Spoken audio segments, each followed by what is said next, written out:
Welcome to the Social Studies Show, where we dive deep into the intersection of advertising, culture, and creative careers. Today we have Germany Lancaster, an art director, creative strategist, and all-around idea machine. She's worked with some of the biggest brands, Toyota, Lululemon, and Microsoft, just to name a few, bringing bold visuals and culture-forward storytelling to life. From ad campaigns to passion projects like Black Girl Beach Day, Germany is all about making creative work that actually means something. So expect real talk, a little sass, and a whole lot of insight. Germany Lancaster, thank you so much for joining us for this issue of the Social Studies Show. I have been so amazed by your work, and what really brought me to you was your Toyota work for the Olympics, but within that was your day-to-day occurrences of just like how you move through life as an art director and kind of showing us behind the scenes like that. So I was amazed by it. I figured my guests would be amazed by it. So I wanted to share kind of that world. But let's start off if you could tell me a little bit about yourself and how you got into advertising. Yeah, first of all, thank you for having me. How did I get started in advertising? Um, well, it was a twinkle in my father's eye. No, just kidding. I I really started with an incubator program called DNA Shift. It's like an incubator night school. It's designed so that people who don't have a degree or don't have a um, portfolio school background can be able to attend and learn while not giving up their whole life just to be in an educational program. Because it's hard to do education and work jobs. So they kind of designed it to serve untapped, under-resourced creatives. And so from that program, I was introduced to so many different agencies. I was introduced to advertising as a whole.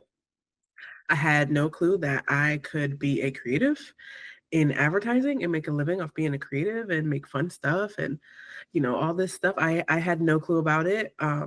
But DAD did really well at introducing me to all these different agencies, all these different types of people, and then just kind of organizing creative process and helping me structure my thoughts and ideas. So yeah, that's how I got my start. Okay.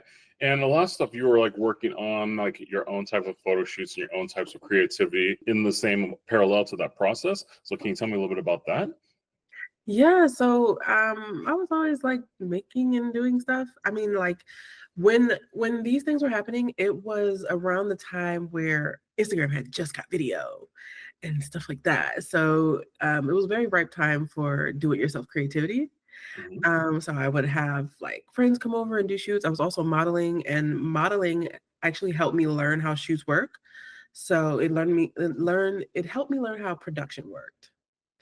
And so I would do my own shoots. I would get commissioned for little design videos and little bits and bobs, like creative bits and bobs here and there. And those things just kind of kept coming. So yeah, that was kind of like, I was gaining my footing as a creative, making and executing little creative projects. Okay. So as you look at that and like the behind the scenes, right?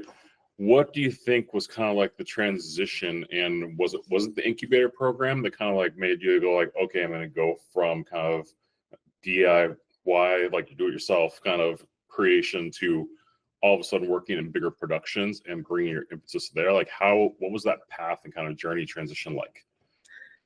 Trial by fire. Okay.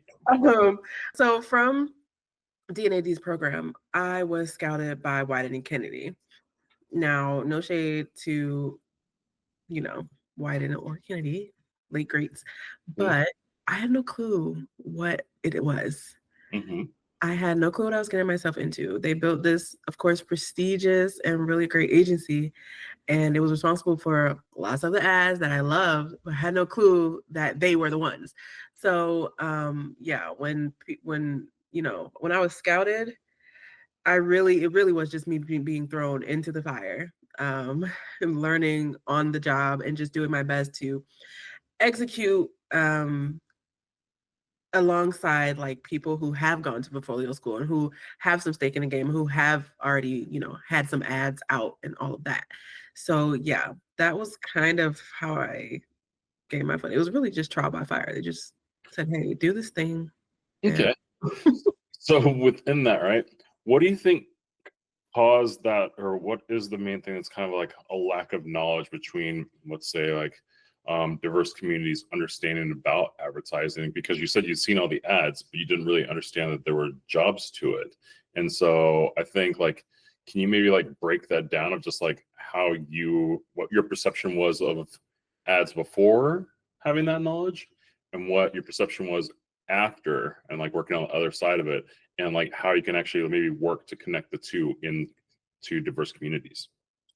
So I think at this point, most of us have an idea of how films, movies, and commercials are shot, right? Like how they are made. It's apparent there is lighting and there is a filmmaker, there's a video person, and all of that. Like we get that. I think that what people don't know is the process to getting there.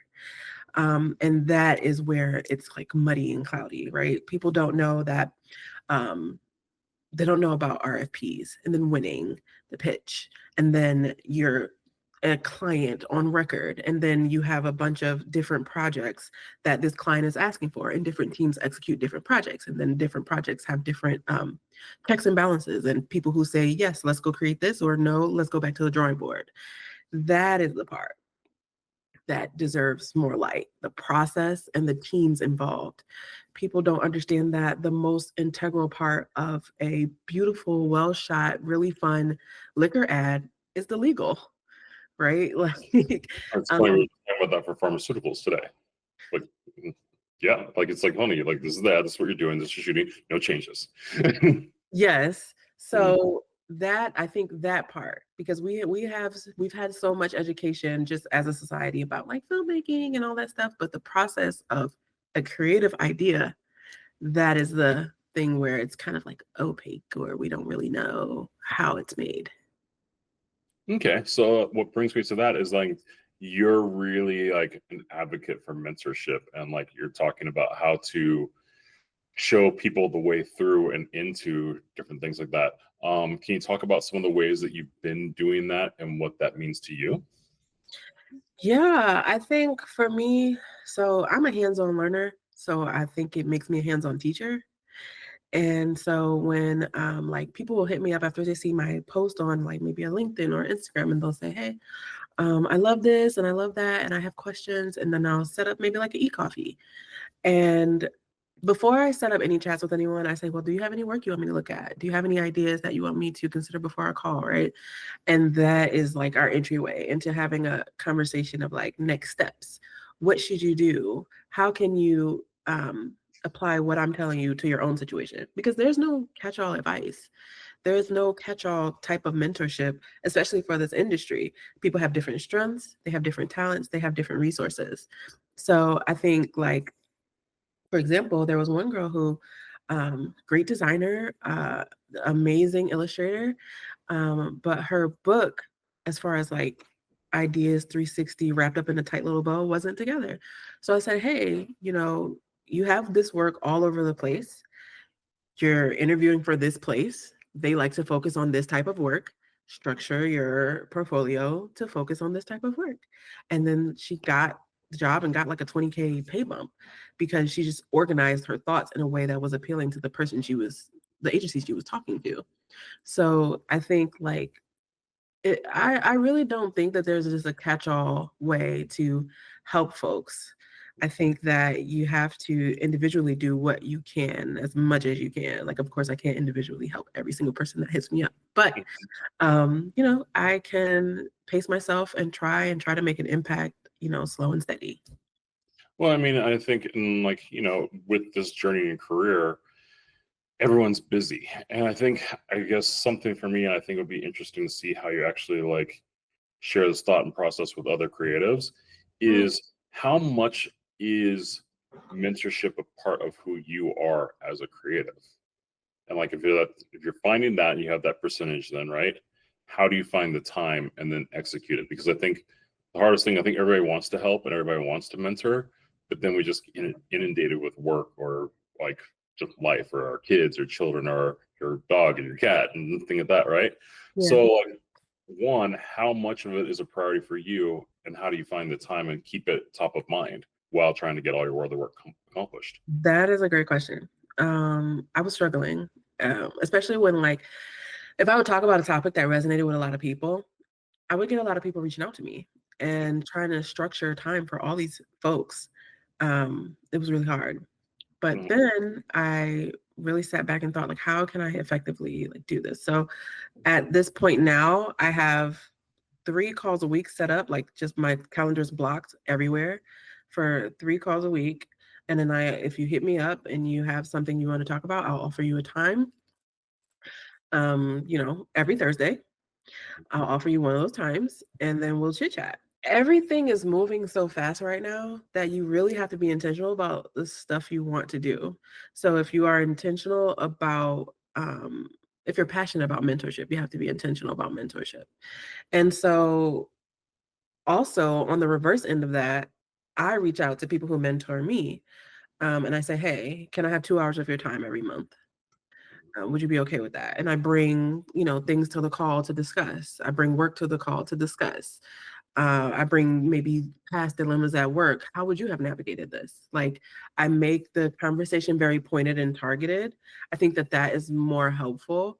It makes the time feel like well served, well used on the other end. Like, because if I'm meandering on a call that I asked someone who is typically way busier than me to take their time out and I'm just meandering and I don't know what to say, I think that makes it a little less appealing for them to try and help. And I also tell people who come to me with stuff like, hey, look, do you have, like, if you have nothing, DNAD has a bunch of briefs. Go take a look at one, have some questions, like, go bring me your favorite ad. Let's talk about it. Like, that will spark something. It'll help the conversation flow and we can gauge, like, what your needs are, what your interests are, or is this right for you? Is this career right for you? And things like that. No, I think that's one of the best pieces of advice I've ever heard because I've had people talk to me about mentorship and that. And usually when they start out with like a quick question like that, right, is sometimes like asking them like, well, what do you want to achieve? And like sometimes when you ask people what they achieve, they haven't even thought about what they want to achieve. They just want like, hey, can you help me? And I'm like, well, where are you trying to get to, right? And so if you haven't thought about it, it's really hard for me to help you. And like people like definitely take it different ways because like that. But you have to understand that like people are definitely like got are busy, right? And so for I think that is why I asked you about how you schedule and find the time. And I think for me, it was definitely one of my questions about how are you going about inclusivity and mentorship in a day-to-day practice and long-term. So do you think this is something you're going to try and carry on through all of your career? Is it something do you think you can actually like spread out to like people that you help? Like maybe you can make these mentees other mentors and then actually like what your influence spreads? Um, I bounce back and forth between what is effective mentorship long term, because I've seen people launch programs, like people who are doing really well in their industry and field launch programs where, their mentorship cohorts and stuff like that. Um, because I just don't believe there's a catch-all. It's I don't know if I would do it. I I don't think there's just a catch-all way or program or I don't know. I feel like I work better individually. And it's also like when I work individually with people, it helps me gauge how serious they are and how much time to dedicate to them because they'll circle back and they'll say, "Hey, I did what you asked. Let's chat again. Let's talk about that." And then the relationship keeps going and building. So not to say that if I were to launch a program, people wouldn't consistently show up, but I feel like I can gauge whether you're serious about yourself by how often you report back and you share your progress and on all of these things and you just keep in touch. So yeah, I think long term, that's my thing. Like I reach out to those that have reached out to me in the past and those I've had calls with in the past and I check in, and if they check back, we have calls and we just keep talking and keep trying to develop and I just keep trying to help them. So that's my approach long term. I don't know. Maybe I need more structure or something more blown out, but I think maybe baby steps, that's fine. But I think what one thing that I wanted to touch on there that I thought was interesting is you're talking about following up and connections. And I wanted to talk to you about how yourself in your own career how following up and creating connections and how people you've met have influenced your way and helped guide your path. Because as with advertising, like connections are definitely everything. So I want to hear like some specific stories or ways that you thought connections have helped you move forward. How connections have helped me. Well, this is one of those industries where connections are everything.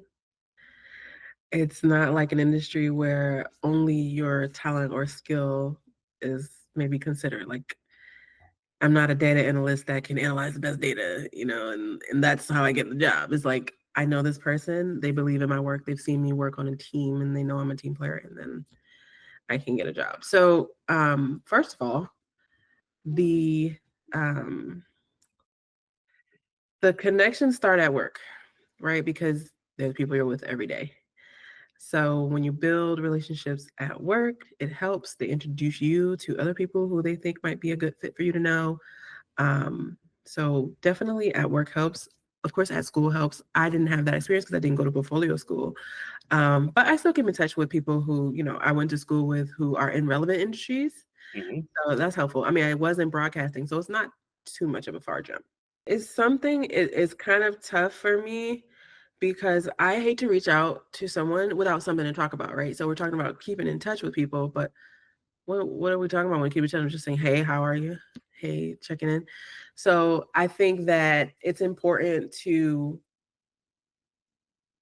keep in touch with yourself, keep your own life interesting, keep refreshing your own skills, because then you have more things to discuss and bring up to people and more just fodder to network over. I think that is what helps me, because like I'll talk about what it's like having ADD, right? And working in advertising. And then a recruiter will say, oh my God, I have this exact problem. And blah, blah, blah, blah, blah. Also, this place is hiring. Do you want me to put your name in? So it's like, I think that for me, the transparency end of it works, like me being transparent about my thoughts on the industry, what I deal with, how I maneuver, my concerns, or things I'm proud of. Like keeping the conversation about myself going helps me keep a conversation with other people. Okay, so two things about that, right? This is a twofold question, but one, how do you see the industry as it is now? And then two, I really love the thought that you said about like keeping yourself interesting because it keeps yourself engaged. And again, that's one of the things I loved the most about and why I wanted to be and talk to you is like I loved your behind the scenes of like just really showing like dusk to dawn of an art director and like putting it in like real thing. Like I traveled to this one place, I had to be in this other country in this other place thing. I woke up and they had like the nice soaps and things like here for me for here, but then I had to go there and I'm working with this creative director. And I think that really like it's so much of like advertising is hidden in a shroud kind of thing like that. And so like all of a sudden you just almost kicking open the door and open it up. I think like how did you decide to go about I'm just gonna put all of me out here and show it and like let people judge what they may, because that's a vulnerable place to put yourself in. Okay. I'm going to say something that's just really not PC. Okay. I'm not white. I cannot afford to be discreet. I cannot afford to be the mysterious creative and, how did she get this opportunity? What does she do with it? If I want to survive in this industry, I believe that I cannot afford that, right? I don't have, a cousin that's a CCO or an uncle that is the president of something. I have to tell people what I do if I want to do more of it. And so that is how I got to that place of needing to share and recording myself and all of these things, because I realized, like, first of all, no one knows the ins and outs. They just say, it's just like someone gets a job and everybody's like, oh my God, it's a great position. And then 3 months later, they're like, this is the campaign. Okay. How did you get there? Who did you talk to? What was the process like? And I think that I had no clue how to navigate all this stuff. And I wish somebody told me. Like I wish somebody told me about what it's like being behind the lens on a production instead of being in front. Like if you're a model, you show up, right? And everything's done. And it's like say cheese. But the whole behind the scenes is weeks and weeks and weeks of prep, travel, so many things, so much planning. And I had no clue about it. And I was just caught by surprise by so many of the processes, the production processes as well, that just feel like they didn't have me in mind, and they are harder than they needed to be. And they're more secretive than they needed to be. Why don't people know about this? So that's really why I started recording myself. Okay, because I really think, just to share with the audience here, I would really love people just take a note, go watch Germany's like behind the scenes of creating the Toyota Olympic campaign, because it shows so many different aspects. It shows set design, it shows you interacting, it shows you collaborating, it shows you travel, it shows schedule, and also it shows your demeanor on set of like being able to go through and navigate all these different things. And I think the the the secret of advertising is how to be able to navigate all those things, right? But they don't tell you that. They tell you to be like, oh, you can just be a great graphic designer, or you can be a great people person, or you can kind of like sort of plan, or can you deal with 3 hours of sleep, right? And it's all the things, right? And so that was such a great, like, just your behind the scenes. I think you went to maybe Spain or Portugal, and it was just a great, like, eye view of like, this is what it takes. Yeah. And I don't know.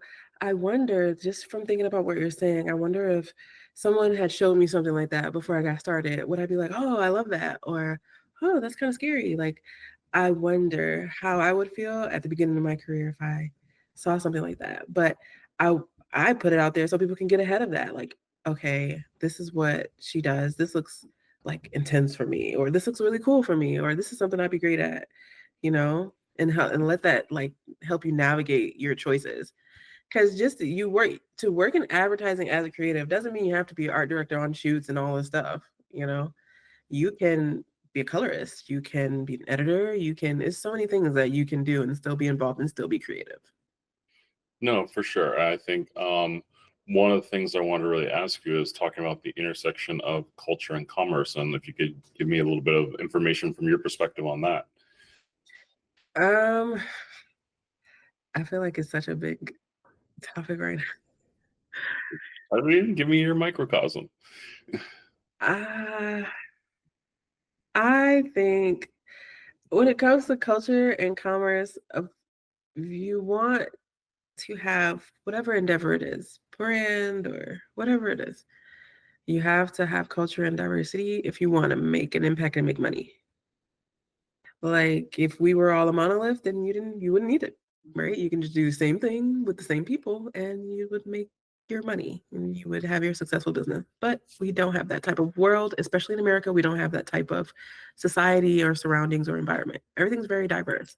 So to kind of act like it's not, it feels, I don't know, it feels weird. It feels willfully ignorant to act like, you know, we can marginalize or keep these folks marginalized, but still expect to make our profit, our profit margins, to make our revenue, to make our, this and that. It doesn't feel like a really good plan or strategy.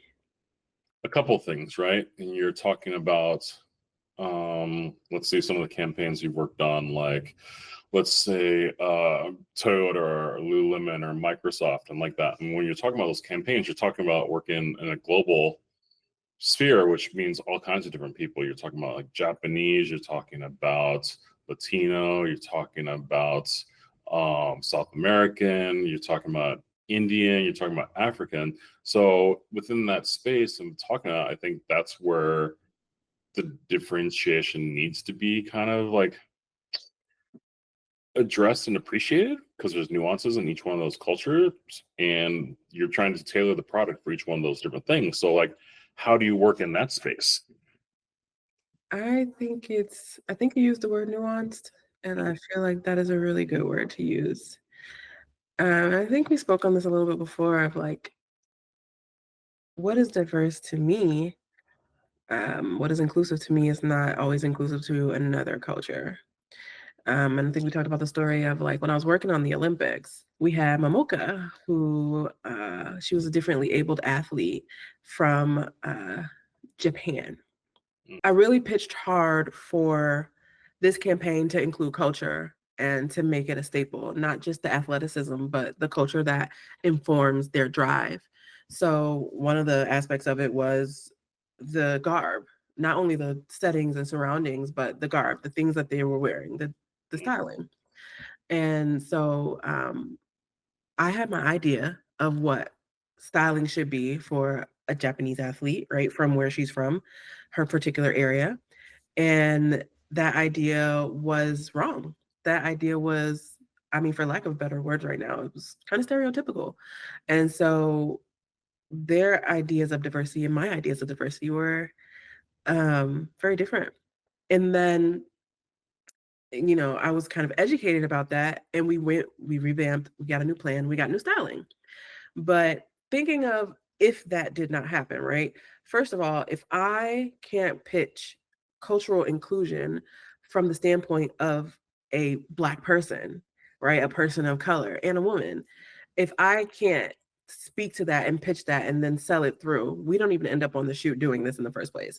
Then when we get to the shoot, if there is a discrepancy between what the subjects or the hero talent, right, their values and the values, the company values, which I'm representing, if there's a discrepancy there, we have to work it out, because when that work goes live, there's the chance for backlash because there's an oversight or there's this miscommunication. So with this styling, if this styling is not representative of her, or if it's a dated representation of her, then there's backlash, then there's call outs, then there's more money spent on PR, then there's a cleanup crew, you know what I'm saying? And then there's less brand trust from a certain demographic. Then you have to spend more money to gain them back. You have to spend money correcting. And even on the tactical side, you have to spend money maybe even taking down ads, like taking down out of home, right? Whereas if you get it right the first time, you get more people buying into your product and your brand, you get more supporters, you get just more people on your side from different walks of life.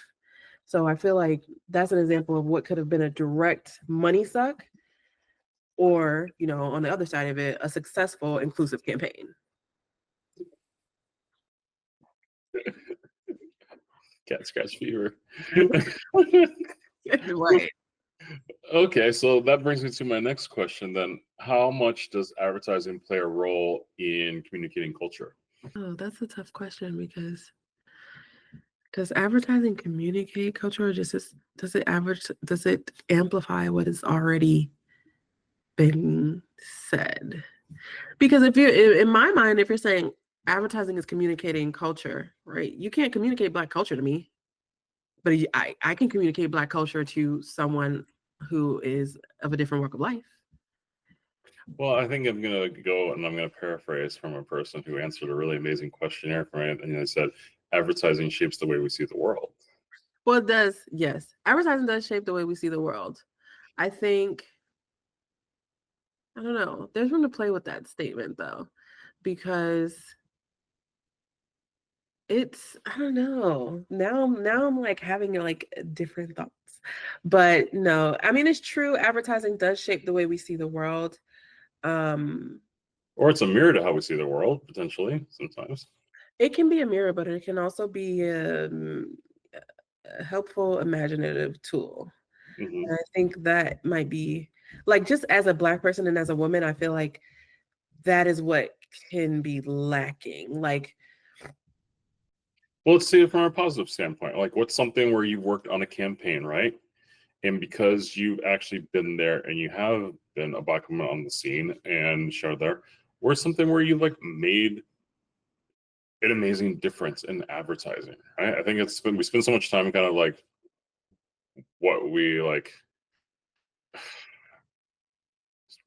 basically talking about the hurdles like that. I'd like to hear something where you get to celebrate like the accomplishments of like some of the beautiful things that you've done. I want to say that the the level of impact and the level of those moments that you're speaking of can reflect your level in your industry, right? So as a junior, if there's, we're in a war room and some ideas come up, right? I can chime in and say, hey, that's a little inflammatory. Maybe let's not do that. And then the more responsibility that I get, the bigger those moments are, the bigger those moments become, because then they become casting decisions, they become creative direction decisions. So I think like when I'm at creative director level, I will feel like, this huge, oh my God, I made this huge impact. This campaign was directly like the fruit of my values and the values of people that I'd like to represent. But at my stage now, I think it whittles itself into creative choices, the direction of a spot, who's casted in the spot, what they're saying, what they're not saying, what they're wearing, what they're not wearing, like just making sure that, things are not inflammatory, but also feeling inclusive and also feeling like forward thinking, not just like regurgitating the same old points. So yeah, I feel like I've successfully done that a lot, especially like the more I'm involved in every aspect of the process. So not just creative, but So switching gears from that, right? How does that go from being a person who's perhaps the subject of it when you're doing your DIY projects to actually like using it for a worldwide campaign? Like, how did the DIY, like kind of like shooting and like being yourself and being the subject, help set the framework for what you're trying to accomplish now? Because like at that moment you're in it, right? You're like and you're there and like, and it's literally like how you're moving, how you're kind of like portrayed, how the photo of you is taken, right? So let's talk about that a bit. Right now there's all these rollbacks on like models of size, and I was a plus model, and a lot of things are being scaled back to be very thin and very not diverse. And so it kind of, I don't know, it makes it even more of a fight, I think, to like the reasons why I did those things, right? And the reasons why I would advocate for I'm advocating for are the same, but the channels, right, and the levels of approval and all that is different. Because if I'm in a campaign and someone's shooting me, they've already decided we want to be this type of brand. We want to be diverse. We want to champion people who, marginalized folks who don't always get a voice. So they've decided already. But me, myself, and on the back end of it, I am now having to advocate and push for the company or brand to decide this, to tell them like why this is important, why this matters. I don't know if I'm answering your question, but No, I think you're good. And I think here's the whole thing. Just because we're in a time now doesn't necessarily diminish any of the things that you accomplished then. And like that's just sometimes it's circular and like it comes back and you just have to kind of like keep that. It's like the Obama hope poster. Like it's like it was there, we remember it. It was a very fond memory. We're not necessarily there now, but like we can hope that it all comes back around again and like you gotta just keep it moving. So I think that's my paraphrasing of hopefully what you're saying a bit. yeah, I think like because of those things that have happened in the past, we have a reference for what's possible, right? Like using your example of the hope poster, we have like a literal reference of what is possible. And that it's interesting that you say that because, because of that, now we just had Kamala, and I know the designers that were on the team for that whole process. So they got to re-envision what a campaign looks like and how to tap into a new demographic and what methods and what types of design. So it's like those things definitely inform like the now, the present, the future. So yeah, I think that that's a good point. Oh, for sure. I think it's just like, again, I'm trying to stay in the positive vibes these days. You got to do what you can.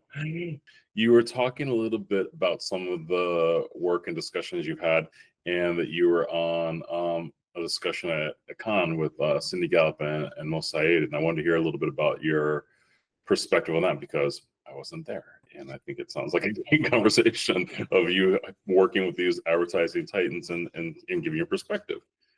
I did a documentary called Kill Your Darlings. Mo Saeed and Cindy Gallup and a bunch of other big heavy hitters in advertising were part of the documentary, and it premiered at Cannes. It was a crazy experience. Like, I myself did not get to go to Cannes to see it.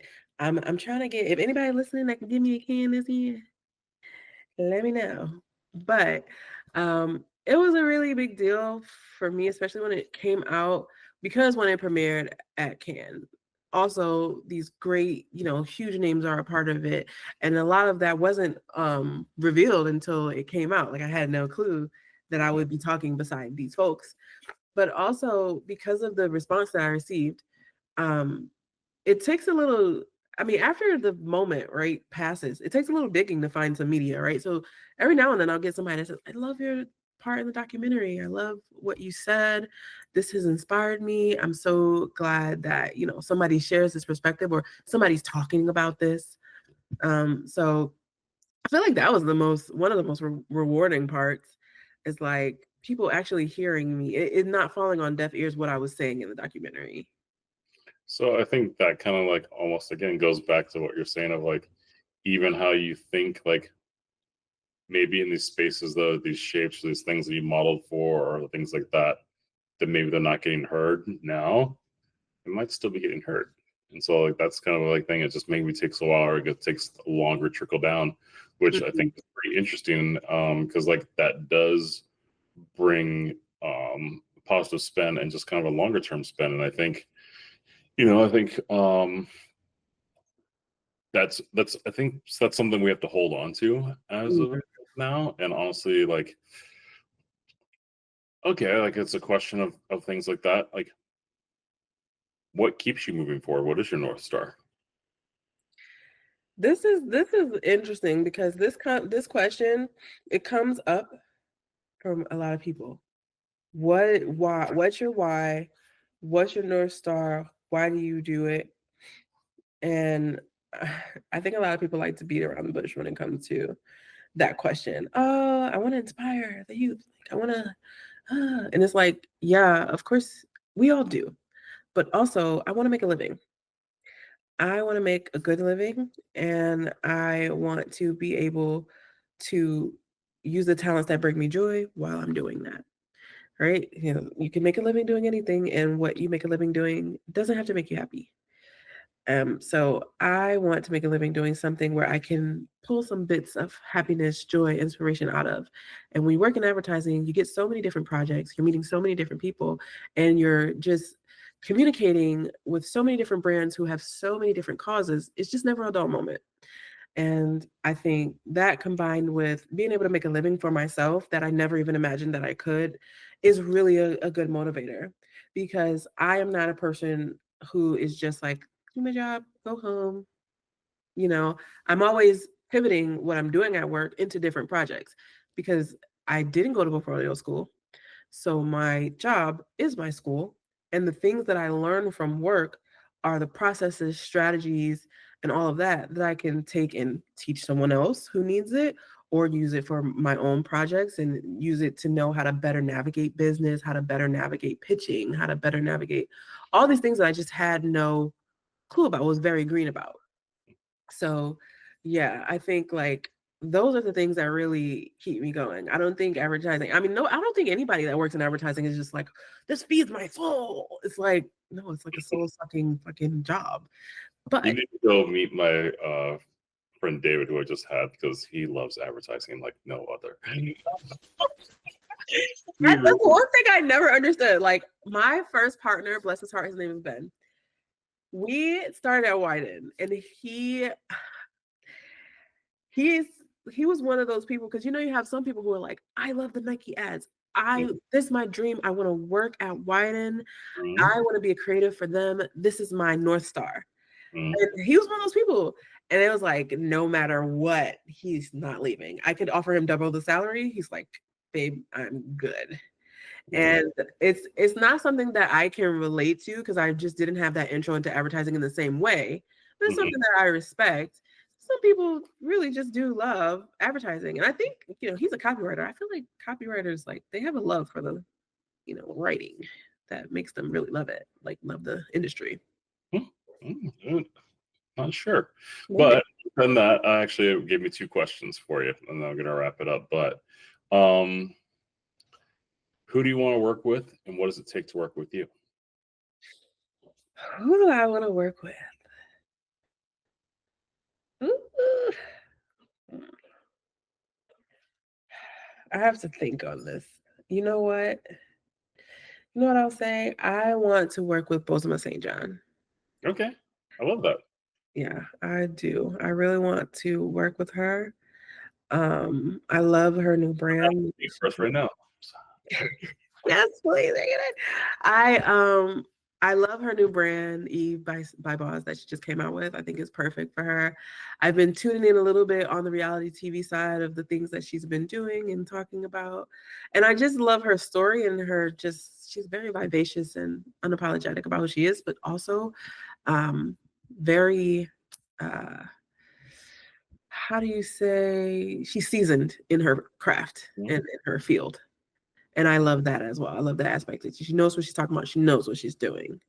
It's funny because the thing that I love her, she's like a definitively unique Black woman, right? And then this way that I put that in, what I'll make a suggestion for you, I don't know if you've ever seen, but I would equate it to Grace Jones.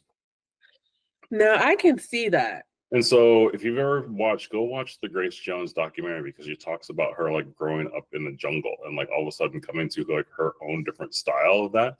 And it was just funny because you can see like she was just made to get out of this place, out of this situation, out of this thing, and come to and become Grace Jones. And like, I think like there's just some people that are just like, they're just meant to go like Basquiat, right? Like just meant to go do something like the thing of that. And so while some people may not understand or see them for who they are at the time, or I don't know, they don't necessarily fit into any sort of box or bubble kind of thing like that, it's great that these people exist.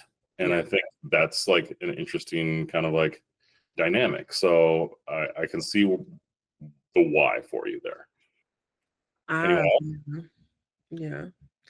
Yeah, I really love Bozoma St. John. I really love Grace Jones. I really love Josephine Baker. I really love Eartha Kitt. Like I love those people who it's just like they could never have been anything else. They were always going to be this figure, It just feels like it was their destiny. Okay. So what does it take to work with you? An email. And money. I mean, depending on the project, if it's really fun, Yeah. But to work with me in any capacity, shoot me an email, actuallygermany at gmail.com. I have a website, Actually Germany, if you want to see any of my work, my portfolio, my modeling, anything like that. I'm on Instagram as Actually Germany, LinkedIn, Actually Germany, TikTok, Actually Germany. Okay, so I'm going to amalgamate that question a little bit just to kind of bring in some specificity. What do you look for in a collaborator? Structure. Ooh, okay. I think structure over creativity. Yes, absolutely. Okay. Because from structure comes creativity. If the way you feel when something is decided, structured, scheduled, that I feel like there's a relaxation because there's a knowing. And I think that knowing allows you to be creative. So when people reach out to me, right, do you have a plan for what you're trying to do? Do you have any type of timeline? Do you have, anything, anything that is not dependent upon the creativity so much? Like the business side, the strategy side, what's that like? Because I feel like as a creative, we come up with ideas all day. We come up with ideas for whatever brand, whatever the thing is, right? But if there's no structure, what are we doing? How are we executing? How are we going to breathe life into this? So I think structure is the most important thing. Have a plan for what you're trying to do. If you are going to reach out to me, it would be much appreciated. Duly noted. It's Okay. just how my brain works. I mean, Sure. No, it's great. Like I love it like that. So my last question for you is, what tips would you give to a younger generation? tips I would give.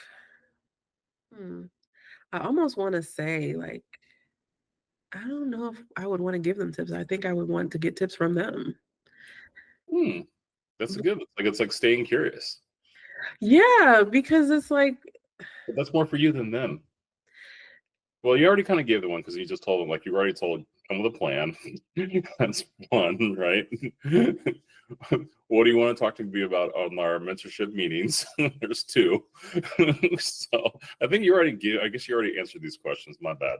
I think, okay, if I were to give tips, I would say, you do not have to have everything figured out. Maybe a little something. Don't focus on having the plan for everything figured out. Don't let you not having it all figured out stop you. You can figure it out a little bit in the beginning and then a little bit more as you go.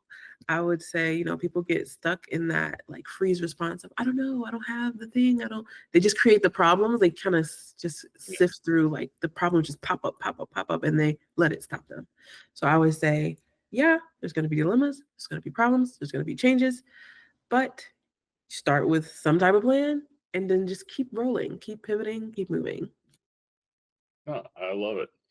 Thank you so much, Germany, for joining us on the Social Studies Show. I really appreciate this talk. I learned lots, and I just love your energy, and it's so vivacious. And I wish you the best success this year and making things happen. So thank you for joining us. Yeah, thank you for having me. I really enjoyed this chat. Thank you.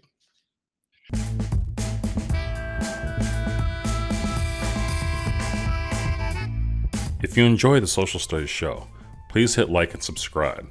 If you found the information in the program relevant and insightful, copy the link, share it with your friends.